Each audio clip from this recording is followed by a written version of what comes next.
Hello everyone, this is Tavleen here and welcome back to my channel. So students, you guys are welcome again. आज का जो हमारा topic रहेगा, it's quite interesting topic, that is subject verb agreement. In this topic, most of the students get confused कि actually what will be the rule, that how we have to change the verb. हमें verb को कैसे change करना है, कौन सा helping verb यहाँ पर रहता है, singular है, plural है. और ये टॉपिक बहुत सारे स्टूडेंट्स को स्किप हो जाता है जो आपने पढ़ा नहीं होता है. तो आज जो आपको मैं बेसिक ट्रिक्स बताने जा रही हूँ, आपने उनको याद रख के इन सेंटेंसेस को एग्ज़ाम में अगर आप ऐसे करेंगे तो ये 100% आपके सही होने वाले हैं और ये mostly examination point of view से बहुत ही इम्पॉर्टेंट जो है वो रहने वाले हैं. ठीक है, चलिए जी, आज हम स्टार्ट करते हैं आपका topic subject verb agreement. Start करने से पहले हम इन टर्म्स को अंडरस्टैंड करेंगे कि सब्जेक्ट क्या होता है, वर्ब क्या होता है और इनका एग्रीमेंट क्या होता है. ठीक है, हम कैसे इनके एग्रीमेंट के बारे में बात करते हैं. देखो, एक एग्जाम्पल मैं यहाँ पर लिख रही हूँ, शाम प्लेज क्रिकेट. शाम क्या खेलता है? शाम क्रिकेट खेलता है. अब आप देखिए, हम इस सेंटेंस में किसके बारे में बात कर रहे हैं? हम इस सेंटेंस में किसके बारे में बात कर रहे हैं? शाम के बारे में. तो जो सब्जेक्ट हमारा डूअर होता है, डूअर मीन्स जिस पर्सन के बारे में हम बात कर रहे हैं, यहाँ पर बात किसकी हो रही है? शाम. तो डूअर मीन्स जो काम को कर रहा है. तो क्रिकेट कौन खेल रहा है? शाम. तो शाम हमारा क्या हो गया? सब्जेक्ट. ठीक है, सब्जेक्ट मीन्स द पर्सन जिसके बारे में हम बात कर रहे हैं या जिसको हम रेफर कर रहे हैं. अब देखिए, शाम क्या कर रहा है? शाम खेल रहा है. शाम क्या खेल रहा है? क्रिकेट. मीन्स खेलना हमें क्या बता रहा है? खेलना हमें ये बता रहा है कि शाम एक्शन कर रहा है. जो हमारे एक्शन वर्ड्स होते हैं उनको हम क्या बोलते हैं? वर्ब. तो अब हमारा सब्जेक्ट हमें क्लियर हो गया, शाम. वर्ब हमारा क्या है? प्लेस. इसको हम बोलते हैं सब्जेक्ट और वर्ब के बीच में एग्रीमेंट. हमारा सब्जेक्ट अगर सिंगुलर है तो हमारा वर्ब क्या होना चाहिए भाई? सिंगुलर. अगर सब्जेक्ट प्लूरल है तो वर्ब क्या होना चाहिए? प्लूरल. एग्जाम्पल, एक और एग्जाम्पल के साथ हम इसको अंडरस्टैंड करते हैं. दे. अब क्या मैं यहाँ पर प्लेस लिखूंगी? दे प्लेस क्रिकेट? नहीं, ये रॉन्ग हो जाएगा. तो हम यहाँ पर क्या लिखेंगे? They play cricket. जब भी एस और ई एस लगता है वर्ब के साथ, वो कौन सी फॉर्म हो जाती है? सिंगुलर. जब एस और ई एस नहीं आता है तब वो कौन सी फॉर्म हो जाती है? प्लूरल. तो ये क्लियर हो गया आपको. इसको बोलते हैं सब्जेक्ट और वर्ब के बीच के एग्रीमेंट, कि क्या सब्जेक्ट रहता है तो हमारा वर्ब क्या रहता है. तो सब्जेक्ट और वर्ब का एग्रीमेंट कहता है कि जो भी वर्ब आता है वो किसके अकॉर्डिंग यूज़ होता है? सब्जेक्ट के. लेकिन कुछ फ्रेजेस ऐसे होते हैं कि वर्ब को हम उन फ्रेजेस को देखकर यूज़ करते हैं. वो हम आगे देखेंगे कौन से फ्रेजेस रहते हैं. अब देखो, कोई भी आप बेसिक स्ट्रक्चर ले लीजिए, कोई भी आप सेंटेंस ले लीजिए, वहाँ पे हमें इन तीन चीज़ों की ज़रूरत होती है. किस किस की? सब्जेक्ट की, वर्ब की और ऑब्जेक्ट की. एग्जाम्पल के साथ हम इसको अंडरस्टैंड करेंगे. Mohan goes to market. अब आप एकदम से देखिए, यहाँ पर सब्जेक्ट क्या है? मार्केट में कौन जाता है भाई? मोहन. तो मोहन हमारा क्या हो गया? सब्जेक्ट. सेकेंड सेंटेंस में हम देखते हैं सब्जेक्ट क्या है? Radha place tennis. टेनिस कौन खेलता है? राधा. तो राधा हमारा क्या हो गया? सब्जेक्ट. मोहन क्या करता है? जाता है. जाना किसको बता रहा है? काम को, एक्शन को. तो गोज हमारा क्या हो गया? वर्ब. राधा क्या करती है? खेलती है. तो ये भी क्या हो गया? वर्ब. मोहन जाता कहाँ है भाई? करता क्या है? मार्केट में जाता है. तो ये हमारा क्या हो गया? ऑब्जेक्ट. राधा खेलती क्या है? टेनिस. तो ये हमारा क्या हो गया? ऑब्जेक्ट. तो अब आप देखिए, इन दोनों ही स्ट्रक्चर में हमें किन दो चीज़ों की ज़रूरत पड़ी है? सब्जेक्ट, वर्ब और ऑब्जेक्ट की. तो ये हमारा क्या होता है? एग्रीमेंट. आप यहाँ पर पढ़ भी सकते हैं. Subject verb agreement means that the subject and the verb in a sentence must match or agree with each other. ये क्या कहता है? कि हमारा verb और subject आपस में क्या करना चाहिए? agree करना चाहिए. ठीक है, ये क्लियर हो गया सब्जेक्ट वर्ब एग्रीमेंट का. अब हम इसके कुछ स्ट्रक्चर देखते हैं, कुछ रूल्स देखते हैं कि कैसे हम इनको एग्री करते हैं. चलिए जी, let's see the rule number 1. कोई आपने यहाँ पर रटाफिकेशन नहीं करना है, क्रैम नहीं करना है, जस्ट इस कॉन्सेप्ट को अंडरस्टैंड करिए. ठीक है, देखिए, फर्स्ट रूल क्या कहता है? Subject verb agreement means that the subject and the verb in a sentence must match और एग्री विद ईच अदर. यही हम पढ़ के आए हैं. अब देखते हैं कैसे. First sentence, the book on the table dash interesting. Now you have two options. या तो यहाँ पर इज आना चाहिए या तो आर. सेकेंड में भी आपके पास दो ऑप्शंस हैं, या तो इज या तो आर. पहले हमने सबसे पहले मैंने क्या बोला, आपने सब्जेक्ट और वर्ब के बीच में क्या एग्रीमेंट देखना है। आप इस सेंटेंस में देखो सब्जेक्ट क्या है, किसके बारे में हम बात कर रहे हैं, द बुक। बात किसकी हो रही है, द बुक। सब्जेक्ट मुझे मिल गया। सेकंड में देखते हैं सब्जेक्ट क्या है, द बुक्स। मीन्स ये बुक क्या है, सिंगुलर, ये बुक्स क्या है, प्लूरल। अब हमने वर्ब किसको देखकर लगाना है, सब्जेक्ट को देखकर। तो सब्जेक्ट क्या है, सिंगुलर, तो वर्ब ये याद रख लो, सब्जेक्ट सिंगुलर तो वर्ब भी सिंगुलर, सब्जेक्ट प्लूरल तो वर्ब भी प्लूरल। ये क्लियर हो गया हमें। अब the book on the table is interesting कि are interesting. Obviously book singular है तो यहाँ पर इस किसके लिए यूज होता है, सिंगुलर के लिए। The books on the table dash interesting, is interesting कि आर इंटरेस्टिंग। अब बुक्स है, प्लूरल है, तो यहाँ पर क्या आएगा, आर। तो इस वे से हमारा सब्जेक्ट और वर्ब एग्रीमेंट जो है वो होता है। अब आप बोलोगे मैम आप तो बोल रहे थे वर्ब, लेकिन यहाँ पर तो इज एम आर आगे। इन वर्ड्स को हम क्या बोलते हैं, हेल्पिंग वर्ब्स।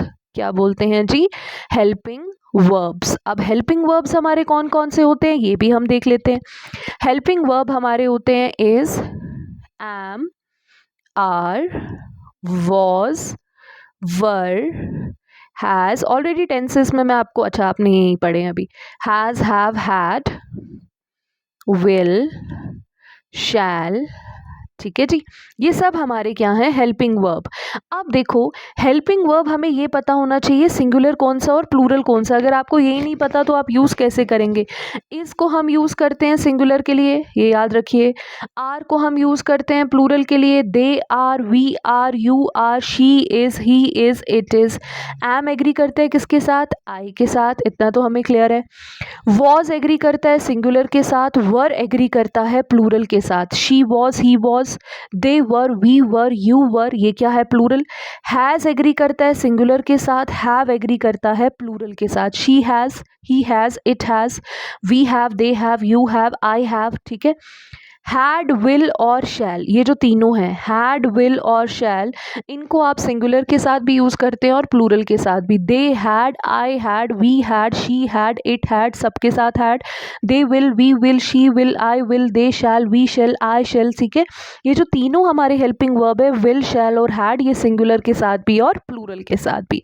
तो अब हमने क्या पढ़ा, सब्जेक्ट वर्ब एग्रीमेंट में हमने क्या याद रखना है, अगर सब्जेक्ट सिंगुलर है तो वर्ब भी सिंगुलर है, सब्जेक्ट प्लूरल है तो वर्ब भी प्लूरल है। लेकिन कुछ रूल्स हमारे डिफरेंट होंगे, वो हम आगे देखेंगे। तो I think rule number 1 is clear to everyone. चलिए let's see the rule number 2। अब देखो भाई यहाँ पर आपने ये याद रखना है। अब यहाँ पर हम सब्जेक्ट देखते हैं, आपने स्टेटमेंट नहीं पढ़नी, आप एग्जाम्पल पे आओ। My friends as well as I, मेरे फ्रेंड्स और मैं। अब यहाँ पर एक सब्जेक्ट कौन हो गया, मेरे फ्रेंड्स। दूसरा सब्जेक्ट कौन हो गया, मैं। अब दो सब्जेक्ट है ना, अब मुझे क्या पता चलेगा यार मैं हेल्पिंग वर्ब किसको देखकर यूज़ करूँ, फर्स्ट सब्जेक्ट को देखकर अप्लाई करूँ कि सेकंड सब्जेक्ट को देखकर अप्लाई करूँ। तो इसका रूल क्या है, सेकंड में देखो, he as well as his family. एक कौन हो गया, ही, एक सब्जेक्ट कौन हो गया, ही। सेकंड सब्जेक्ट कौन हो गया, उसकी फैमिली। यहाँ पर भी हमारे पास कितने सब्जेक्ट हैं, दो सब्जेक्ट हैं। अगर एक सेंटेंस में आपके पास दो सब्जेक्ट आ रहे हैं और वो जॉइंट हैं कौन से फ्रेजेस के साथ, अब हम स्टेटमेंट पे आते हैं। If two subjects are joined by, as well as, along with, together with, in addition to, besides. क्या कह रहा है, अगर दो सब्जेक्ट इन वर्ड्स के साथ जॉइंट किए गए हैं, कौन कौन से, as well as, along with, together with, in addition to और बिसाइड्स। फिर ये कह रहा है, आप यहाँ पे पढ़िए, जो वर्ब है वो किसके साथ एग्री करता है, ऑलवेज फर्स्ट सब्जेक्ट के साथ। वर्ब किसके साथ एग्री करेगा, फर्स्ट सब्जेक्ट। अब हम एग्जाम्पल में देखते हैं, फर्स्ट सब्जेक्ट क्या है, माय फ्रेंड। सेकंड सब्जेक्ट कौन है, मैं। फर्स्ट सब्जेक्ट कौन है, ही। सेकंड सब्जेक्ट कौन है, उसकी फैमिली। अब हमने ये किसके साथ जॉइंड है, एज वेल एज। यहाँ पर भी ये किसके साथ जॉइंड है, एज वेल एज। तो वर्ब किसके साथ एग्री करेगा, फर्स्ट सब्जेक्ट। फर्स्ट सब्जेक्ट क्या है, my friends as well as I dash going to give the exam is की आर, हम जा रहे हैं एग्ज़ाम देने। he as well as his family dash well educated। अब first subject my friends, singular नहीं है, प्लूरल है, तो क्या आएगा? My friends as well as I are going to give the exam. Second देखिए, फर्स्ट सब्जेक्ट क्या है? He as well as his family is well educated. No doubt sentence में दो लोगों की बात हुई है, लेकिन ये जॉइंट किसके साथ थे? एज वेल एज के साथ। तो जब भी दो सब्जेक्ट आपका इनमें से किसी भी फ्रेज के साथ जॉइंट होते हैं, तब वहाँ पर आप जो हेल्पिंग वर्ब है वो ऑलवेज किसको देखकर लगाएंगे? फर्स्ट सब्जेक्ट को। अब बहुत सारे स्टूडेंट्स का एक और डाउट होगा, मैम इज आर की जगह क्या हम वॉज वर्ड नहीं यूज़ कर सकते? My friend as well as I were going to give the exam, हम एग्ज़ाम देने जा रहे थे। तो स्टूडेंट्स ये भी करेक्ट है, पास्ट में भी आप लिख सकते हैं। अगर ये एक्शन पास्ट का होता तो ऑब्वियसली हम पास्ट में ही लिखते, ठीक है। एग्जाम में आपको ऐसे ही ऑप्शंस दिए जाएंगे, या इज़ या आर। अगर वॉज वर हुआ तो ऑब्वियसली वर आएगा, प्लूरल है। तो अगर इज़ आर है तो मीन्स फिर तो वो प्रेजेंट की बात कर रहे हैं, ठीक है। ये डिपेंड करता है हेल्पिंग वर्ब टेंसेस पर भी, वो हम आगे गो थ्रू करने वाले हैं। चलिए अब हम देखते हैं रूल नंबर 3 और 4। रूल नंबर 3 और 4 क्या कहते हैं? आप देखो एग्जाम्पल, डायरेक्टली पहले हमने एग्जाम्पल देखनी है। Shakespeare and Rudyard Kipling dash poets, ये दोनों क्या हैं? पोएट्स हैं।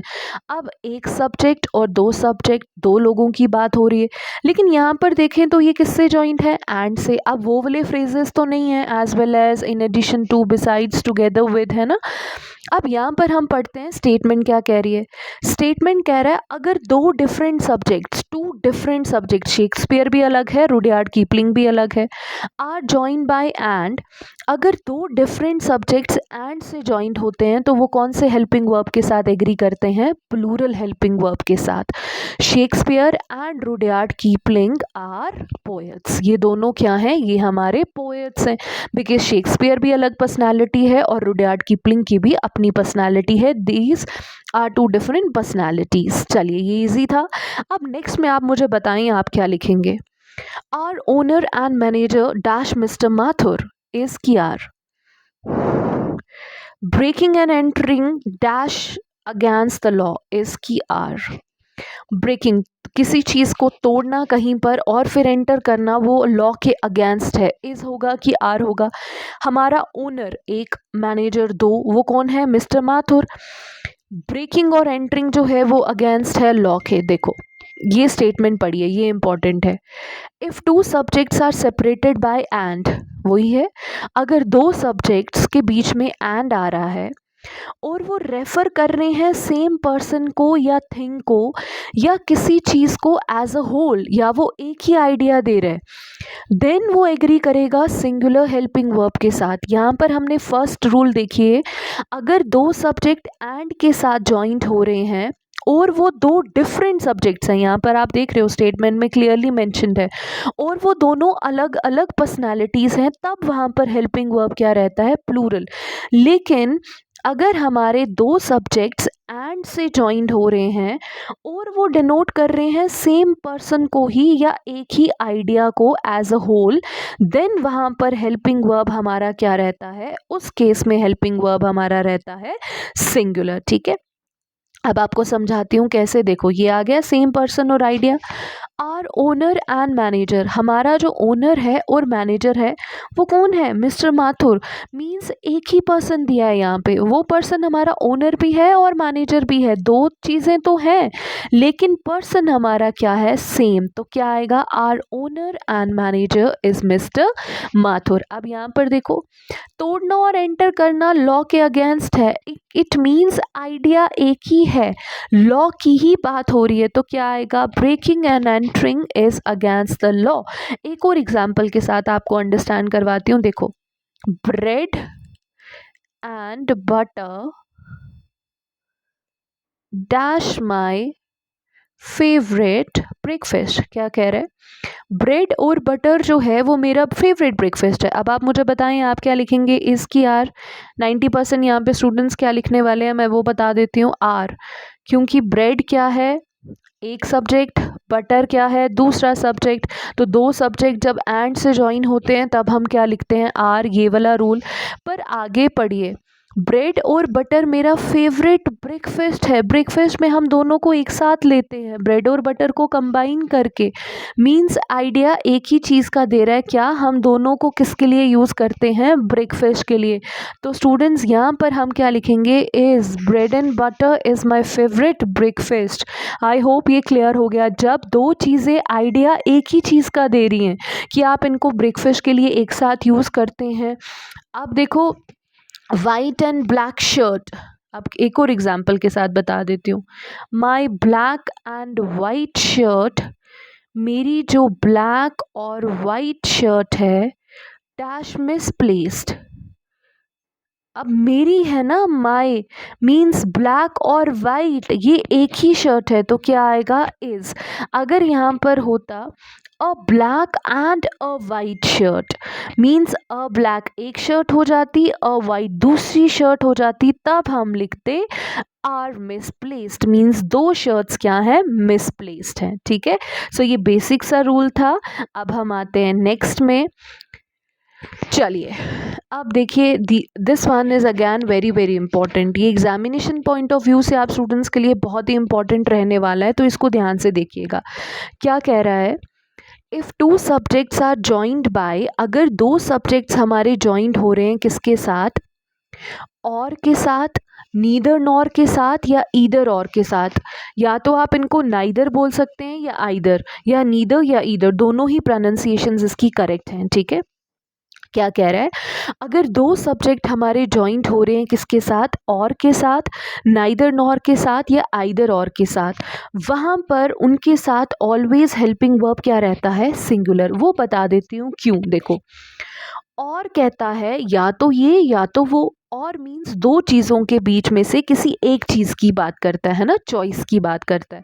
नाइदर नॉर कहता है ना ही ये ना ही वो, मीन्स दोनों में से कोई भी नहीं। ईदर और कहता है दोनों में से कोई एक। अगर हम तीनों का ही मीनिंग निकालें तो तीनों का मीनिंग ही हमारा क्या निकल रहा है, सिंगुलर। हम इस एग्जाम्पल के साथ इसको अंडरस्टैंड करते हैं। माई अंकल और my aunt is dash arriving by train today. क्या कह रहा है, माई अंकल और माई आंट, या तो मेरे अंकल या तो मेरी आंट आज ट्रेन से पहुंचने वाले हैं। अब देखो दोनों में से बात किसकी हो रही है, एक की, तो हेल्पिंग वर्ब क्या रहेगा, सिंगुलर। माई अंकल और my aunt is arriving by train today. Second देखते हैं, नीदर माई अंकल, नीदर का मतलब नेगेटिव, ना ही मेरे अंकल ना ही मेरी आंट आज आ रहे हैं। क्या कह रहा है, ना ही मेरे अंकल आ रहे हैं ना ही मेरी आंट आ रही हैं, तो दोनों में से कोई भी नहीं आ रहा, तो वो क्या हो गया, सिंगुलर। नेक्स्ट देखते हैं, ईदर राम और श्याम, कर लीजिए इसको, सेम नेम है। ईदर राम और श्याम डन दिस। अब देखो स्टूडेंट्स, इसका ध्यान रखना है, ये हम आगे टेंसेस में पढ़ेंगे। Done, do, did, done. ठीक है, डू वर्ब की कौन सी फॉर्म है, फर्स्ट, डिड वर्ब की सेकंड, और डन वर्ब की थर्ड फॉर्म। वर्ब की थर्ड फॉर्म कहती है मेरे साथ तीन हेल्पिंग वर्ब एग्री करते हैं, या तो हैज़, या तो हैव, या तो हैड। आप तीनों में से कोई भी लगाओ, लेकिन इज, एम, आर, वॉज, वर मेरे साथ नहीं एग्री करता है, तो हम क्या लिखेंगे, ईदर राम और श्याम, या तो राम या तो श्याम ने ये काम किया है। हैज़ किसके लिए यूज़ होता है, सिंगुलर। हैव किसके लिए यूज़ होता है, प्लूरल। अभी मैंने आपको क्लियर किया है। तो यहाँ पर हेल्पिंग वर्ब ऑलवेज क्या रहेगा, सिंगुलर। तो क्या लिखेंगे, ईदर राम और श्याम हैज़ डन दिस, या तो राम या तो श्याम दोनों में से किसी एक ने ये काम किया है। क्लियर। तो क्या है, जब भी और, नीदर नॉर या आइदर और होगा, आप ऑलवेज वर्ब की कौन सी फॉर्म लिखेंगे, वर्ब की फर्स्ट, सॉरी, आप हेल्पिंग वर्ब ऑलवेज कौन सा रखेंगे, हेल्पिंग वर्ब हम रखेंगे सिंगुलर। ठीक है, चलिए अब नेक्स्ट देखो। अभी आपको होगा कि मैम अभी तो कुछ और पढ़ा, अब तो सेम में कुछ और आ गया। यहाँ पर भी कह रहा है अगर सब्जेक्ट्स ज्वाइन हो रहे हैं ईदर, नीदर, ईदर के साथ, तो हेल्पिंग वर्ब क्या रहेगा, प्लूरल। बट हम पढ़ के आए अगर इनके साथ ज्वाइंट हुए तो हेल्पिंग वर्ब क्या रहता है, सिंगुलर। देखो कैसे, यहाँ पर स्टेटमेंट ध्यान से पढ़ना, इफ टू डिफरेंट सब्जेक्ट्स, यहाँ पर क्या लिखा है, इफ टू प्लूरल सब्जेक्ट्स, अगर दोनों सब्जेक्ट हमारे क्या हो, प्लूरल, हम बात ही किसकी कर रहे हो, प्लूरल। यहाँ पर देखो अंकल क्या है, singular, aunt singular, uncle aunt singular, Ram Shyam singular, लेकिन इस सेंटेंस में हम देखते हैं माय ब्रदर्स, अब ब्रदर्स क्या हो गया, प्लूरल, और माय सिस्टर्स, या तो मेरे भाई या तो मेरी बहनें आज ट्रेन से पहुंचने वाली हैं। मीन्स यहाँ पर दोनों ही केसेस में हमारे सब्जेक्ट क्या है, प्लूरल। अगर प्लूरल सब्जेक्ट आपके जॉइंट होते हैं इनके साथ, तब हेल्पिंग वर्ब क्या रहेगा, प्लूरल। अगर सिंगुलर सब्जेक्ट आपके जॉइंट होते हैं इन फ्रेजेस के साथ, तो हेल्पिंग वर्ब क्या रहेगा, सिंगुलर। अगर प्लूरल सब्जेक्ट हैं तो हेल्पिंग वर्ब क्या रहेगा, प्लूरल। ठीक है, सो गाइज ये थे हमारे सब्जेक्ट वर्ब एग्रीमेंट के कुछ रूल्स। आज मैंने आपको सिर्फ 6 रूल्स ही बताए हैं। नेक्स्ट सेशन में हम देखेंगे remaining rules of the subject verb agreement. All right, so thank you everyone.